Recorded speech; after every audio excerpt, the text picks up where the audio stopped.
મહેમદાવાદ તાલુકાના ગાડવા ગામના નવાપુરા વિસ્તારના લગભગ 70 પરિવારો છેલ્લા 30 વર્ષથી રસ્તાની ગંભીર સમસ્યાનો સામનો કરી રહ્યા છે। આજે આ ગ્રામજનો નડિયાદ કલેક્ટર કચેરીએ પહોંચીને વેદનાપત્ર આપી તાત્કાલિક પાકો રસ્તો બનાવી આપવાની માંગ કરી હતી।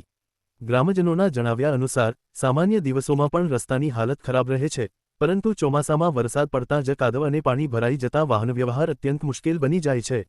બીમારી કે તાત્કાલિક સારવારની જરૂરિયાત ઊભી થાય ત્યારે એમ્બ્યુલન્સ કે અન્ય વાહનો ગામ સુધી પહોંચી શકતા નથી। પરિણામે દર્દીને હોસ્પિટલ લઈ જવા માટે ટ્રેક્ટર જેવા વાહનોનો સહારો લેવો પડે છે। અવસાનના કિસ્સામાં પણ મૃતદેહને બહાર લઈ જવામાં મુશ્કેલી પડે છે। સૌથી વધુ અસર બાળકો પર પડે છે।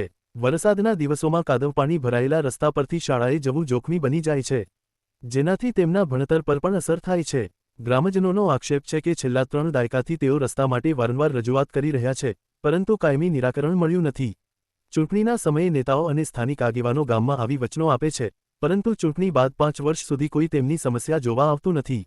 નવાપુરાના લોકોએ સ્પષ્ટ કહ્યું છે કે તેઓ કોઈ મોટી માંગણી કરતા નથી। તેઓ માત્ર આવાગમન માટે યોગ્ય અને કાયમી પાકો રસ્તો માંગે છે, જેથી બીમાર વ્યક્તિને સમયસર હોસ્પિટલ પહોંચાડી શકાય, બાળકો સુરક્ષિત રીતે શાળાએ જઈ શકે અને વરસાદમાં પણ અવરજવર સરળ બને।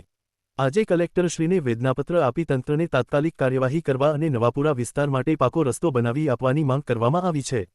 હવે જોવાનું રહેશે કે 30 વર્ષથી રસ્તાની રાહ જોઈ રહેલા નવાપુરાના લોકોની આ રજૂઆત બાદ તંત્ર કેટલી ઝડપથી પગલાં લે છે।